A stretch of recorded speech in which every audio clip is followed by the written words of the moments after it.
Mga kapatid, mga kababayan ko, nandito po ako sa second floor ng bahay namin. Nanginginig-ginig pa po ako. Nakita ko po sa Jesus. Nasa loob ng arko ng modernong Noe.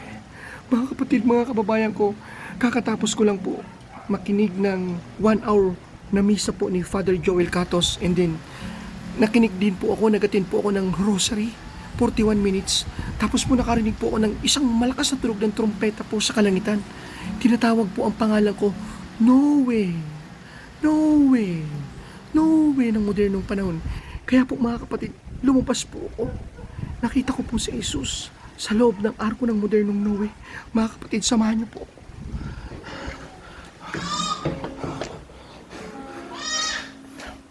Mga kapatid, mga kababayan ko, nanginginig-nginig po ako. Nakita ko po si Jesus. Nandun po siya sa itaas po ng arko ng modernong Noe. Nakangiti po siya sa akin, mga kapatid, mga kababayan ko. Ayan, babayan ko, kakatapos ko lang po ng rosary na kulang-kulang 1 hour po, and then narinig ko po yung trompeta na tinatawag po ako ng Noe ng modernong panahon. Alam niyo po mga kapatid, mga kababayan ko, kasama ko po yung anak ko. Pero sabi niya, hindi daw niya po nakikita si Jesus. Sabi ko po mga kapatid, mga kababayan ko, halos di po ako makapagsalita. Nanginginig-nginig po ako. Habang nasa taas po ako, nakikita ko po si Jesus. Naroon po siya sa ibabaw ng arko ng modernong Noe. Nakataas po yung dalawang kamay niya at nakatingin po siya sa akin. Sabi po sa akin ni Jesus, mga kapatid, mga kababayan ko, Noe ng modernong panahon, ipagpatuloy mo lang ang paghahayag ng salita ko. Huwag kang titigil, huwag kang mapapagod. Lahat ng maniniwala sa iyo ay makakasama mong dumaan sa makipot na daan, papunta sa kaharian ng Ama. At lahat ng nagsasabi sa iyo ng baliw, inaalimura ka, huwag ka sa kanilang maiinis, huwag kang magagalit sa kanila, sapagkat lahat ng naunang propeta, lahat ng aking nararanasan daw po ay dinanas din po nila. Dapat daw po akong matuwa at magalak, sapagkat mayroon daw pong malaking gantimpala ang Ama sa akin. Ang buhay na walang hanggan sa kaharian ng Diyos. Mga kapatid, mga kababayan ko, samahan niyo po ako. Titingnan po natin. Ayan po mga kapatid, mga kababayan ko. Ayan po. Ayan po yung arko ng modernong Noe. Si Jesus Christ po. Ayan. Tingnan ko po.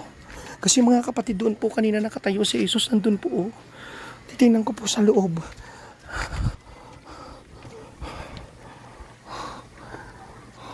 Wala na po. Wala kang nakikita, bunso? Wala na po siya, mga kapatid, mga kababayan ko. Amen po mga kapatid. Tumatayo po yung balahibo ko. Ayan po mga kapatid, mga kababayan ko. Dito po. Dito po nakatayo si Jesus. Naroon po ako sa taas kanina. Naroon po ako sa taas na yun. Dito po nakatayo si Jesus, mga kapatid. Nakataas po yung kanyang kamay. Ang liwanag po ng paligid. At nakatingin po siya sa akin. Ang amo po ng mukha niya. Yun po yung lahat ng sinabi niya po sa akin, mga kapatid, mga kababayan. Ayan po mga kapatid ko. Ito po yung anak ko na kasama ko sa taas. Pero nung tinatanong ko po siya kung nakikita niya ba yung nakikita ko. Nakikita mo ba yung nakita ko kanina, bunso? Hindi mo nakita? Ayun nga po mga kapatid, mga kababayan ko. Lumuhod po ako. Kasi hindi po ako makapagsalita, mga kapatid. Nanginginig po ako. Ayan po mga kapatid ko. Nandito po kanina si Jesus.